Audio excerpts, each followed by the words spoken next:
So you've got deadlines looming, projects piling up, and your to-do list is longer than your lifespan. Naturally, you're doing the only logical thing, which is absolutely nothing. Why finish that project now when you can delay it until it becomes someone else's problem? Let me spoil the ending for you. That someone else is future you, and future you already hates you. Always scrolling on social media.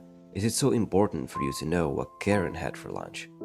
But I sympathize with your case. Procrastination isn't just about avoiding tasks, it's existential.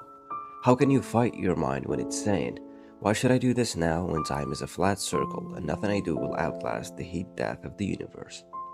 When faced with the choice between confronting the meaninglessness of life or watching another episode of that show you've already seen 3 times, well, let's not pretend it's a complicated choice. Procrastination is our way of saying I'll deal with my own existence later.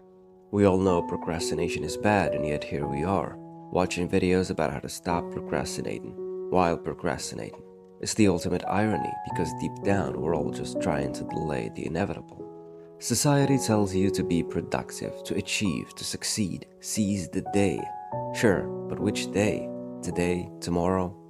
Here's the thing. Procrastination isn't failure, it's a reflection of our deeper fears. The fear that what we're doing won't matter at all.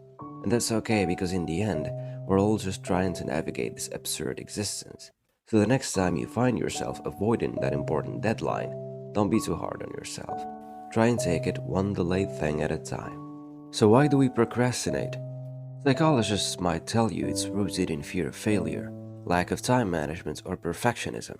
But let's be honest, it all comes down to meaning. People don't believe in what they're doing. They blindly join the traditional workforce instead of following a passionate career, realizing full well that it's soul-crushing. You won't be half-hearted in a job that you care enough about, but instead you get a mind that refuses to play this absurd game like, try me again when the universe figures why it exists. It's not even laziness, it's your subconscious rejecting tasks that won't bring it any closer to meaning or fulfillment.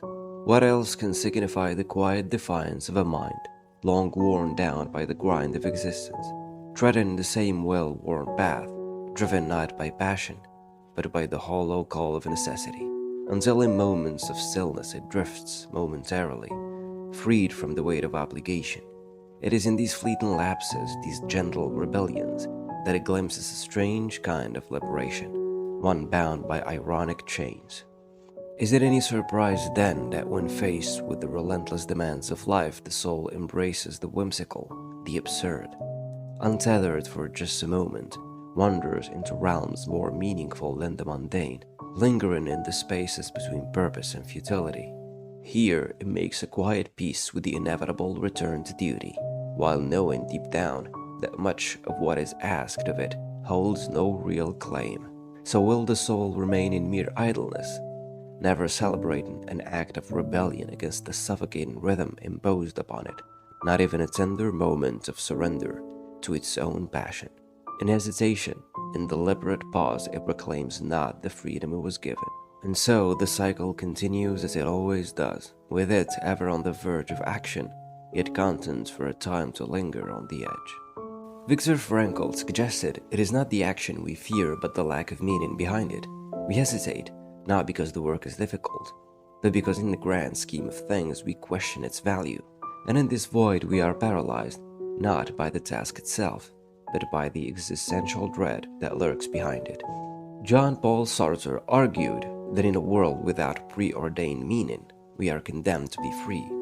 This freedom is terrifying because it places the burden of creating meaning entirely on us. For those feeling lost in procrastination, Sartre's concept of bad faith is particularly relevant. He encourages people to reject the societal checklist and embrace their freedom to define their existence on their terms. Heidegger reminds us that to live authentically we must face our own being towards death, to recognize that our time is finite and that our lives gain meaning only when we stop avoiding this fundamental truth. Procrastination then is a kind of refusal to live fully. It is a subtle denial of the fact that every moment delayed is a moment closer to the end, a way of pretending that we are not constantly inching toward our own mortality. Perhaps it is not about eliminating procrastination, but understanding it as a moment to breathe, to reconsider what truly matters.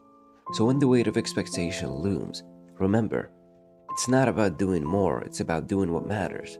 Sometimes, taking a moment to step back is the first step toward moving forward.